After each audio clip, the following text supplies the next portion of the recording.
South ఇండియాలోనే అతి తక్కువ ధరలకే రత్నాలందించే ఏకైక సంస్థ 6JVR. ఏపీకి సంబంధించి ఈ ఢిల్లీ లిక్కర్ స్కామ్ అంతా ఇష్యూస్ నడుస్తుంటే ఇప్పుడు బీజేపీ కొత్తగా ఒక ప్రతిపాదన లేవనెత్తింది. ఢిల్లీ లిక్కర్ స్కామ్ కంటే దారుణమైన స్కామ్ ఏపీలో జరుగుతుంది. జగన్మోహన్ రెడ్డి ఏదైతే 2019లో హామీ ఇచ్చాడో నేను మద్యపానాన్ని నిషేధిస్తాననే ఒక హామీని తీసుకొచ్చాడు. కానీ ఆయన మద్యపానాన్ని నిషేధించడం పక్కన పెట్టేసి కొత్త బ్రాండ్ని క్రియేట్ చేసి దాని ద్వారా ఎక్కువ సొమ్ముని రాబట్టి దాన్నంతా ఆన్లైన్ ట్రాన్సాక్షన్స్ లేకుండా ఓన్లీ డబ్బు తీసుకొని మద్యం అమ్మేటట్టుగా కొత్త రూల్స్ని తీసుకొచ్చాడు. దాన్నంతా దాదాపు లక్ష కోట్లు అంటున్నారు కొంతమంది బీజేపీ వాళ్ళు, కొంతమంది 50,000 కోట్లు అంటున్నారు. ఇవన్నీ జగన్మోహన్ రెడ్డి ఖజానాకు చేరినాయి అని చెప్పేసి బీజేపీ ప్రతిపాదిస్తుంది. అంతేకాకుండా ఢిల్లీ లిక్కర్ స్కామ్ చాలా చిన్నది, దీంతో పాటు కూడా ఎక్కువ బీజేపీ ఫోకస్ చేస్తుంది. ఏమన్నా ఇది కూడా ఏమన్నా కుట్రా బీజేపీ ఆడుతున్న ప్లానా?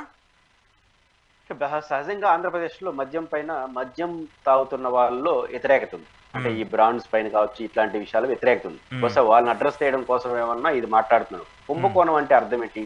కుంభకోణం అంటే ఒక ముందే ఫిక్స్డ్, అంటే ఉదాహరణకు టెండర్ల ప్రక్రియ లేకపోతే ఒక పాలసీ మ్యాటర్ రూపొందిస్తారు, మద్యం పాలసీ ఇలా ఉంటుందని.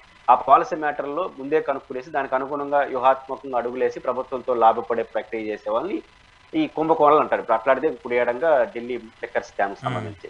కానీ ఏపీలో లిక్కర్ పాలసీ ఆడుంది.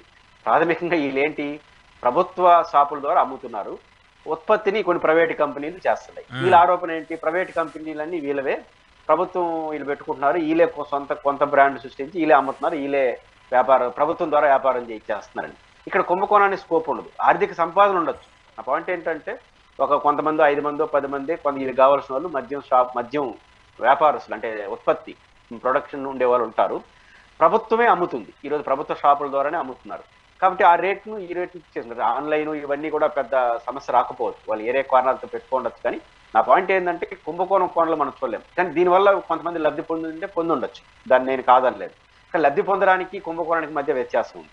కాబట్టి ప్రధానంగా కొంతమంది ఈ పార్టీ అధికారంలోకి వచ్చిన తర్వాత కొంతమంది మద్యం ఇండస్ట్రీలు పెట్టుకున్నారు, కొత్త బ్రాండ్, అంటే కొత్త ఇతర బ్రాండ్లు రానియట్లేదంటే అర్థం ఏంటి, మన బ్రాండ్లు అమ్ముకోవాలని. కానీ ఇక్కడే ఈలే బ్రాండ్ కొత్త సృష్టించి ఈలే చేసి ప్రభుత్వ షాపుల ద్వారా అమ్మేస్తున్నారు. దానివల్ల పెద్ద ఎత్తున ఆదాయాన్ని సంపాదించారు.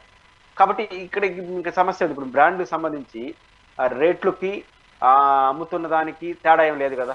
అంటే షాపులు ఎంత అమ్ముతున్నారో వాళ్ళని చేస్తున్నారు, దాన్ని ఆ ట్యాక్స్లు ఆడిపోతుంటాయి. కాబట్టి పెద్దగా ఇక్కడ కుంభకోణం యాంగిల్ కనపడదు. బహుశా ఈ పాలసీ వల్ల వాళ్ళకి లబ్ధి పొంది దాన్ని ప్రధానంగా ఫోకస్ చేసే ఉద్దేశం వాళ్ళకు. కుంభకోణం కన్నా మద్యం ప్రియుల్లో నాకున్న అవగాహన మేరకు ఆంధ్రప్రదేశ్ లో ఉన్న వాళ్ళు బ్రాండ్ల పైన అసంతృప్తి ఉంది, ఈ ఆన్లైన్ ట్రాన్సాక్షన్ లేని పట్ల ఉంది. కాబట్టి మద్యం ప్రియుల్లో కొంత ఈ బ్రాండ్స్ బాగలేదు, నాసిరకం బ్రాండ్ అనే అభిప్రాయం ఏదైతే 1 కోటి మంది దాకా తాగుతారని ఒక అంచనా ఉంది రాష్ట్రంలో. సోమవీరాజు గారు చెప్పారు కదా, 1 కోటి మంది తాగుతుంటారు, ఆ 1 కోటి మందికి సరసమైన ధరలో మద్యం ఇస్తానని చెప్పి ఆ రోజు మాట్లాడితే అందరూ వెక్కారు. చంద్రబాబు అదే మాట్లాడుతున్నాడు, నాణ్యమైన మద్యాన్ని సరసమైన ధరలకు ఇస్తానని. అంటే ఆ 1 కోటి మంది ఏమైనా ఆలోచిస్తారేమో అని వాళ్ళ ఉద్దేశం.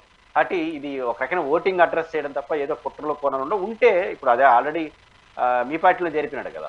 సమస్య ఏంటంటే ఇప్పుడు బీజేపీ వాళ్ళకి చిక్కేందంటే ఢిల్లీ లిక్కర్ స్కామ్ లో అప్రూవర్ గా మారిపోయిన ఆయన ఇప్పుడు ఎవరు, శరత్ చంద్రారెడ్డి ఉన్నాడు, ఇప్పుడు మాగుంట శ్రీనివాసరెడ్డి ఉన్నాడు, శ్రీనివాసరెడ్డి కొడుకు రాఘవరెడ్డి, మాగుంట రాఘవరెడ్డి. ఇప్పుడు మీ పార్టీ మిత్రపక్షాల ఎంపీ ఆయన అదే కదా.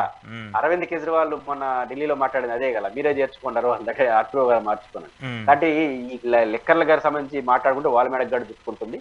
కాబట్టి ఇది పొలిటికల్ గేమ్ లో భాగంగానే చూస్తుంది తప్ప దీనిలో పెద్ద ఎన్నికల కుట్రలో కోతలు ఉంటాయని నేను అనుకుంటున్నాను.